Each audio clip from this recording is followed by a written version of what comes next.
ಓಂ ನಮೋ ವೆಂಕಟೇಶಾಯ. ನಮಸ್ಕಾರ ಸ್ನೇಹಿತರೆ, ಪ್ರಮಿಳಾ ಟಾಕ್ಸ್ಗೆ ಸ್ವಾಗತ.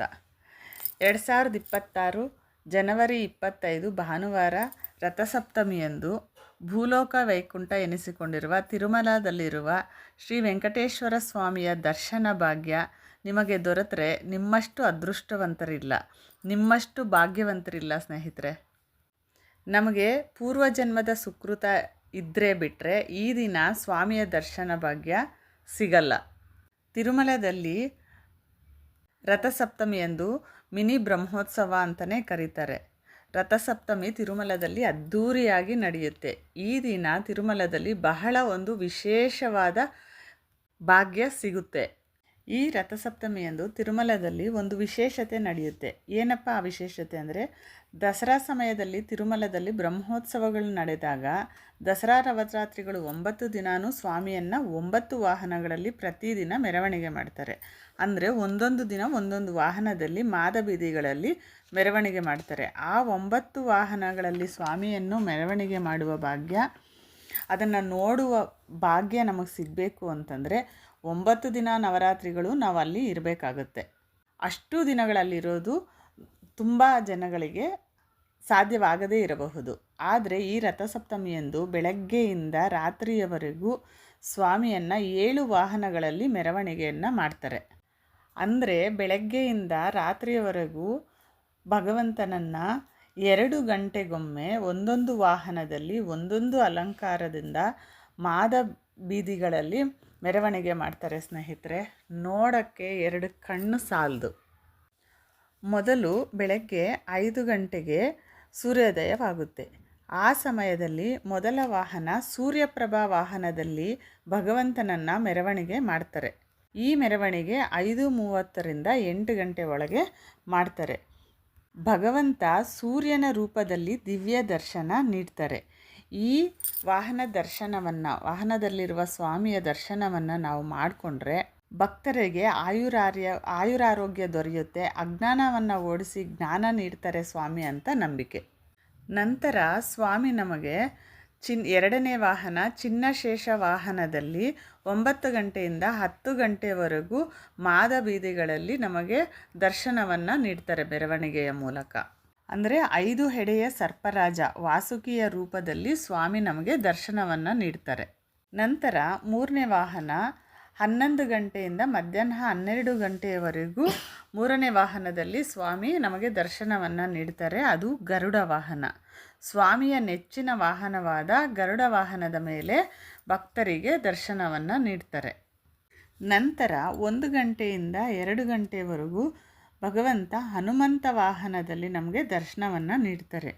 ಹನುಮಂತ ಆಂಜನೇಯ ಸ್ವಾಮಿ ತನ್ನ 2 ಕೈಗಳಲ್ಲಿ ಸ್ವಾಮಿಯ ಪಾದಗಳನ್ನು ಹೊತ್ತು ಸಂತೋಷದಿಂದ ಬರ್ತಾ ಇರುವ ಹಾಗೆ ಆ ವಾಹನ ಇರುತ್ತೆ.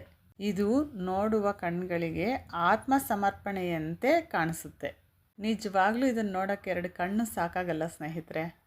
ಅನಂತರ 2 ಗಂಟೆಯಿಂದ 3 ಗಂಟೆವರೆಗೂ ಮಧ್ಯಾಹ್ನ ಸ್ವಾಮಿಗೆ ವರಾಹಸ್ವಾಮಿಯ ಪಕ್ಕದಲ್ಲಿರುವಂತಹ ಪುಷ್ಕರಿಣಿಯಲ್ಲಿ ಪಂಚಾಮೃತಗಳಿಂದ ಮತ್ತು ಸಹಸ್ರಧಾರಗಳಿಂದ ಸ್ವಾಮಿಗೆ ಸ್ನಾನವನ್ನು ಮಾಡಿಸ್ತಾರೆ. ಮತ್ತು ಚಕ್ರಸ್ನಾನ, ಸ್ವಾಮಿಯ ಸುದರ್ಶನ ಚಕ್ರಕ್ಕೆ ಪುಷ್ಕರಿಣಿಯಲ್ಲಿ ಪವಿತ್ರ ಸ್ನಾನ ಮಾಡಿಸ್ತಾರೆ. ಪುಷ್ಕರಿಣಿಯಲ್ಲಿ ಹೀಗೆ ಸ್ವಾಮಿ ಮತ್ತು ಸುದರ್ಶನ ಚಕ್ರಕ್ಕೆ ಸ್ನಾನ ಮಾಡಿಸಿದ ನಂತರ ಪುಷ್ಕರಿಣಿಯಲ್ಲಿ ದೈವಿಕ ಶಕ್ತಿ ಇರುತ್ತೆ ಅಂತ, ಆದ್ದರಿಂದ ಅಲ್ಲಿ ಸ್ನಾನ ಮಾಡಿದರೆ ಸಕಲ ಪಾಪಗಳು ನಾಶವಾಗ್ತವೆ ಅಂತ ಜನ ನಂಬಿ ಚಕ್ರಸ್ನಾನದ ನಂತರ ಪುಷ್ಕರಿಣಿಯಲ್ಲಿ ಸ್ನಾನ ಮಾಡ್ತಾರೆ.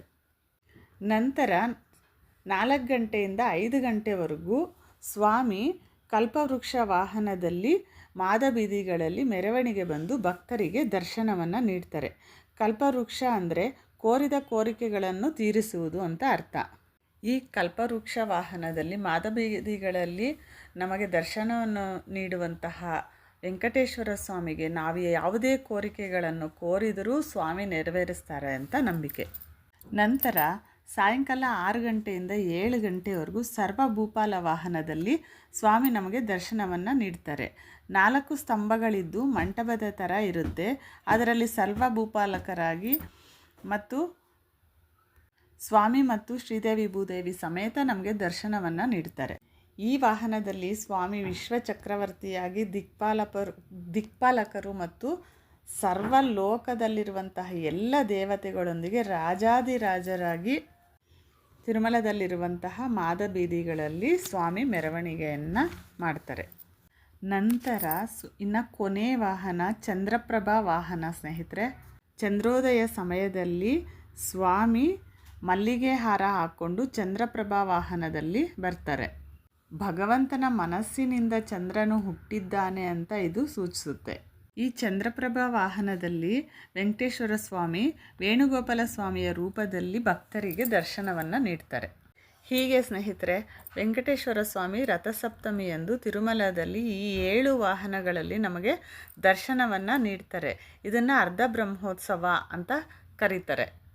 ಈ ರಥಸಪ್ತಮಿಯಂದು ತಿರುಮಲದಲ್ಲಿ ಬೇರೆ ಬೇರೆ ದರ್ಶನಗಳು, VIP ದರ್ಶನಗಳು, ಇನ್ನೂ ಬೇರೆ ಬೇರೆ ದರ್ಶನಗಳೆಲ್ಲ ಸ್ಟಾಪ್ ಮಾಡಿರ್ತಾರೆ.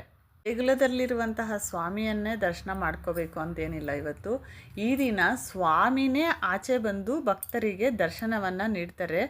ದರ್ಶನ ಯಾವುದೇ ದರ್ಶನ ಸಿಗದೇ ಇದ್ದರೂ ಪರವಾಗಿಲ್ಲ, ನೀವು ತಿರುಮಲಕ್ಕೆ ಹೋಗಿ ಆ ಮೆಟ್ಲ ಮೇಲೆ ಕೂತ್ಕೊಂಡು ಆ ಆವರಣದಲ್ಲಿ ದೇವಾಲಯದ ಆವರಣದಲ್ಲಿದ್ದರೆ ಸಾಕು, ಈ 7 ವಾಹನಗಳಲ್ಲಿ ಸ್ವಾಮಿ ನಿಮಗೆ ದರ್ಶನ ನೀಡೋದನ್ನು ನೀವು ನೋಡಬಹುದು.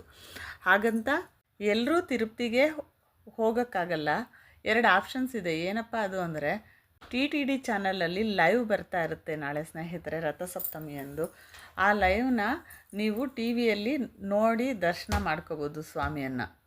ಸ್ನೇಹಿತರೆ, ನಾಳೆನೇ ರಥಸಪ್ತಮಿ. ನಾಳೆ ನೀವು ಮನೆಯಲ್ಲೇ ಸ್ವಾಮಿಯನ್ನು ಪೂಜೆ ಮಾಡಿಕೊಂಡು 2 ಗಂಟೆಗಳಿಗೊಮ್ಮೆ ಒಂದೊಂದು ವಾಹನದಲ್ಲಿ ಸ್ವಾಮಿಯ ದರ್ಶನ ಇರೋದ್ರಿಂದ ನೀವು TTD ಲೈವ್ ಚಾನಲನ್ನೇ ಅಲ್ಲಿಗಿಂತ ತುಂಬ ಚೆನ್ನಾಗಿ ಕಾಣಿಸುತ್ತೆ, ನೀವು ನೋಡಬಹುದು. 2ನೇ ಆಪ್ಷನ್ ಏನಪ್ಪ ಅಂತಂದರೆ, ನಿಮ್ಮ ಫ್ರೆಂಡ್ಸು, ಸ್ನೇಹಿತರು, ನೆಂಟರು ಯಾರಾದರೂ ಈ ದಿನ ತಿರುಮಲದಲ್ಲಿದ್ದರೆ ಅವರಿಗೆ ನೀವು ವಿಡಿಯೋ ಕಾಲ್ ಮಾಡಿ ಈ ವಾಹನಗಳಲ್ಲಿ ಬರುವಂತಹ ಸ್ವಾಮಿಯ ದರ್ಶನವನ್ನು ಮಾಡ್ಕೋಬಹುದು. ಅಥವಾ ಹೋಗೋಕ್ಕೆ ಅವಕಾಶ ಇದೆ, ನಮಗೆ ಸಾಧ್ಯತೆಗಳಿವೆ ಅನ್ನೋರು ರಥಸಪ್ತಮಿಯಂದು ತಿರುಮಲಕ್ಕೆ ಹೋಗಿ ಈ 7 ವಾಹನಗಳಲ್ಲಿ ಬರುವಂತಹ ಸ್ವಾಮಿಯನ್ನು ದರ್ಶನ ಭಾಗ್ಯವನ್ನು ಪಡ್ಕೋಬಹುದು. ಸ್ನೇಹಿತರೆ, ಈ ವಿಡಿಯೋ ನಿಮಗೆ ಇಷ್ಟ ಆಗಿದ್ದರೆ ಲೈಕ್ ಮಾಡಿ, ಶೇರ್ ಮಾಡಿ, ನನ್ನ ಚಾನಲ್ನ ಸಬ್ಸ್ಕ್ರೈಬ್ ಮಾಡಿ. ಮುಂದಿನ ವಿಡಿಯೋದಲ್ಲಿ ಸಿಗೋಣ.